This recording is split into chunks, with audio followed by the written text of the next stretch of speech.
Welcome to part 6. All your bases belong to us.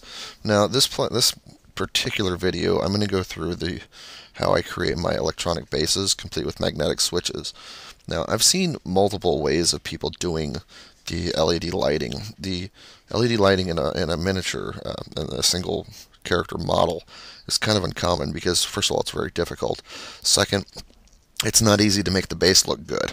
I've gone through some of the pieces that you need specifically, the 2mm reed switch and the very tiny Sierra batteries.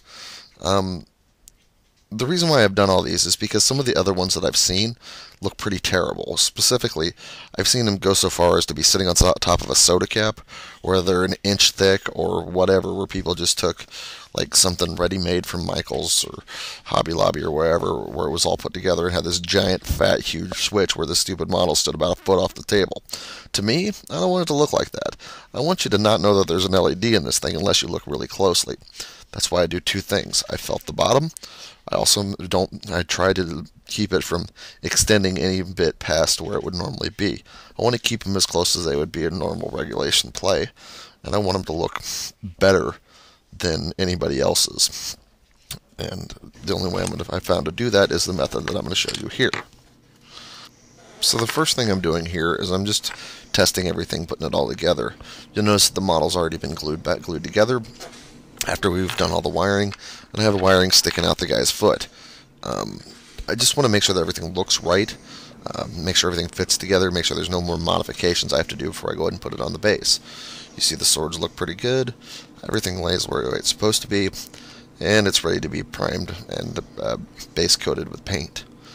So, and then the next thing I always do on these is I take a look at the base and try to figure out exactly where I want everything. On the Terminator models, there's some stuff that has to be carved out, so we're going to do that, and I'll talk about that here in a minute. And basically I want to get an idea where I want to drill my holes. There's going to be 2 holes drilled in here, and I'll talk about that a little later. Okay, so I have gone ahead and wired in my battery and my positive and negative connections here. I'm going to be using a reed switch here. I have a reed switch. This is a 2mm reed switch, 2x14. You can get them off of eBay pretty cheap. They're usually about $1 a piece, so kind of be careful with them, because even at $1 a piece, they're really easy to break. So if you break them, you gotta order more. They take a long time to get in. So this is actually my last one left, so I'm taking very good caution on it. Now you notice I've carved out some of the plastic pieces in here, and I've gone ahead and hot glued the battery in. I have a good connection here on my positive, good connection on my negative, and then I have a lead here that I'm going to solder together on my reed switch so I can test the connection real quickly. See if I'm working. It's kind of hard to see under the light, but it is getting a solid connection there. I can see it very, very easily. So I do get a solid connection whenever I touch negative to negative. We're good to go. Next thing is to wire the reed switch, and then that'll be my magnetic on-off, and we'll be done with lighting. Okay, so the next step in our little project here, I have gone ahead and wired in my 2mm reed switch to the negative lead. Again, there's no resistors or anything in there because it's not necessary with the voltage of the circuit matching the voltage of the LED. I wouldn't worry about that too much, other than it simply works. Okay, as we proved earlier and proved several times over. Now, one thing that I always do on mine is I drill a little hole and I bend the lead of the reed switch up to where it comes up. This creates a better magnetic connection whenever we take our tiny rare earth magnets on there. It also gives me a pretty good way to put the switch in. You can just paint these little switches with any of the Citadel texture paints, and they blend right in with whatever your scheme is. But either way, bottom line is you put it there, and it turns on your light.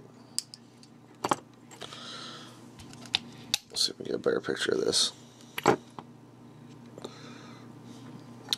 Now all that's left to do is some cleanup, put my base on, and move on to the painting phase. So the next thing I've done is I've gone in and I've installed cut up fishing weights throughout the base of the model. I have several in here. I just want to add some weight to it. It's something I started doing on specifically my warp talons, because it gives the model stability. It keeps them from bumping around on the table quite a bit, and it makes them a lot easier to work with. I plan on playing with these, so I want them to be usable. I'm also going to be belting the bottom of them, so it gives it a nice solid base and keeps anything from rattling around. It's pretty straightforward. Just cut up the fishing weights, hot glue them in place, make sure they ain't cutting nothing else. There you go. Next thing I'm going to do is I'm going to put some hot glue around the ring here, a little bit on the insides, and I'm going to put my felt down. That'll be next. So I'm just going to take my hot glue, very carefully, very gently, kind of quickly, put down a bunch of hot glue, making careful to get the edges specifically, because that's where it tends to come up the quickest. And then just kind of dump a bunch in here. It doesn't have to be neat, just as long as you've done it kind of quickly. And then I'm going to take my piece of felt, black felt, and just push it down. Not fancy. Works really well. So what we're going to end up with is our Chaos Lord with a felted bottom. Then I'll just cut the felter off in there, and he'll be ready to paint.